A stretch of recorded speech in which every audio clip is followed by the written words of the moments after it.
Good morning. हमारा आज का टॉपिक है पत्र लेखन।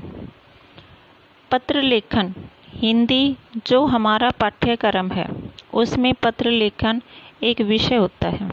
देखिए, पत्र वैचारिक चीज़ों का लेन देन यानी कि एक नॉर्मल तरीके से कहे तो विचारों का लेन देन उसका एक माध्यम है पत्र, जिसमें हम अपनी भावनाओं को, कल्पनाओं को, सोचों को दूसरों तक लिखकर इस माध्यम से पहुंचाते हैं कि वह माध्यम पत्र बन जाता है।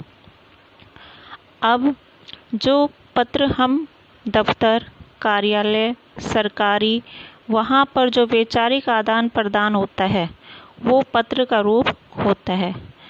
पत्र दो प्रकार के होते हैं, औपचारिक और अनौपचारिक। औपचारिक इसमें स्कूल, कॉलेज, किसी सरकारी कंपनी आदि सब इसमें आते हैं।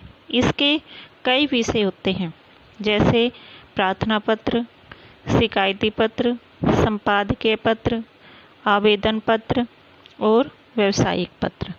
अब आते हैं अनौपचारिक पत्र। अनौपचारिक पत्र वे होते हैं जिन्हें हम अपने सगे संबंधियों, मित्रों आदि के लिए लिखते हैं।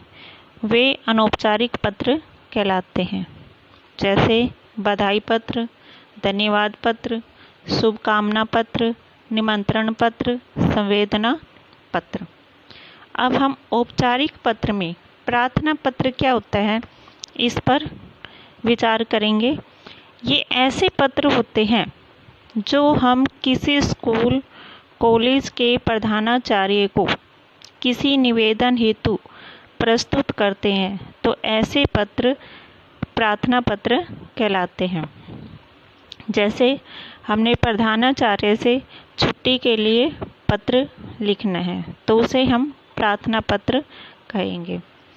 सेकंड है शिकायती पत्र। शिकायती पत्र में समस्या संबंधी, जैसे कि बिजली जल से संबंधित समस्या, उनमें जो परेशानी होती है उनसे संबंधित जो अधिकारियों को पत्र लिखे जाते हैं उन्हें हम शिकायती पत्र कहते हैं। संपादकीय पत्र ये वो पत्र होते हैं जिन्हें हम किसी संपादन को लिखते हैं। संपादक का मतलब है किसी पेपर के संपादक को, किसी पुस्तक के संपादक को या किसी पत्रकार के संपादक को, जो वो संपादक पत्र होते हैं। आवेदन पत्र वे पत्र होते हैं जो हम किसी नौकरी के लिए लिखते हैं। व्यावसायिक पत्र, व्यावसायिक पत्र किसी विद्यालय या कंपनी को आवश्यक सामग्री हेतु जो पत्र लिखे जाते हैं उन्हें व्यावसायिक पत्र कहलाते हैं। तो ये सारे औपचारिक पत्र के अंतर्गत आते हैं। अब हम करेंगे अनौपचारिक पत्र। अनौपचारिक पत्र में फर्स्ट है बधाई पत्र। बधाई पत्र जब किसी को किसी उपलब्धि पर हमें उसे बधाई देते हैं, जैसे किसी के परीक्षा में अच्छे अंक प्राप्त किए तो हमें उसे बधाई देते हैं, तो बधाई पत्र कहलाता है। धन्यवाद पत्र किसी ने हमारे ऊपर किसी प्रकार का उपकार किया है और उस उपकार को, उसकी उस कृतज्ञता को प्रकट करने के लिए हम उसे धन्यवाद पत्र लिखते हैं। शुभकामना पत्र जब कोई कार्य व्यक्ति करने जा रहा है तो हम उसके उस कार्य करने को शुभकामनाएं देते हैं।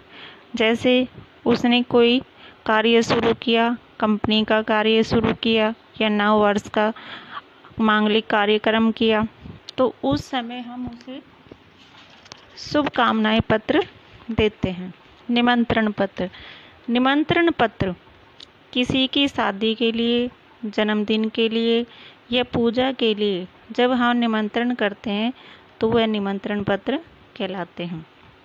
संवेदना पत्र किसी को किसी प्रकार की क्षति पहुंची है, जैसे किसी का घर जल गया या किसी के यहाँ कोई व्यक्ति बीमार पड़ा है, ऐसे समय पर जो पत्र लिखे जाते हैं उसे संवेदना पत्र कहते हैं। इन पांचों प्रकार के फॉर्मेट में किसी प्रकार का केवल अंतर नहीं होता, केवल कॉन्टैक्ट में थोड़ा परिवर्तन होता है। तो आज हम सबसे पहले अनौपचारिक का पत्र जो औपचारिक में है, प्रार्थना पत्र, उसके विषय में लिखते हैं। प्रार्थना पत्र, जैसे कि सबसे पहले हम लिखेंगे सेवा में प्रधानाचार्य महोदय, जीसी हाई स्कूल ताउडो। उसके बाद सबसे पहले फिर हमारा आएगा विषय। विषय ज़्यादा लंबा चौड़ा नहीं होना चाहिए, छोटा होना चाहिए, जैसे छात्रवृत्ति प्राप्त हेतु या प्राप्त करने के लिए। उसके बाद श्रीमान जी या महोदय। सविनय निवेदन है कि मैं आपके विद्यालय की कक्षा जो भी आपकी है 6, 7, 8, 9, 10 का एक छात्र हूँ। मैं प्रथम श्रेणी से आपके विद्यालय में पढ़ रहा हूँ। मैंने परीक्षा में सदैव अच्छे अंक प्राप्त किए हैं। खेलकूद तथा विद्यालय के अन्य कार्यक्रमों में मेरी रुचि है। मुझे पुरस्कार भी प्राप्त हुए हैं। हमारे घर की आर्थिक स्थिति अचानक खराब हो गई है, जिससे मेरी पढ़ाई में बाधा उपस्थित हो गई है। मेरे पिताजी मेरी पढ़ाई का भार संभालने में स्वयं असमर्थ पा रहे हैं। अतः आपसे मेरी विनम्र प्रार्थना है कि मुझे छात्रवृत्ति प्रदान करने की कृपा करें। मैं जीवन भर आपका आभारी रहूँगा। मैं आपको विश्वास दिलाता हूँ कि कठोर परिश्रम द्वारा मैं परीक्षा में अच्छे अंक प्राप्त कर विद्यालय की शोभा बढ़ाऊँगा। धन्यवाद सहित आपका आज्ञाकारी शिष्य, जो आपका नाम है, फिर कक्षा जो कक्षा है 6, 7, 8, 9, 10, फिर दिनांक जो भी जिस डेट में भी आप पत्र लिख रहे हैं। ये पत्र आपने लर्न करना है, राइट करना है। Thank you. Good morning. हमारा आज का टॉपिक है पत्र लेखन।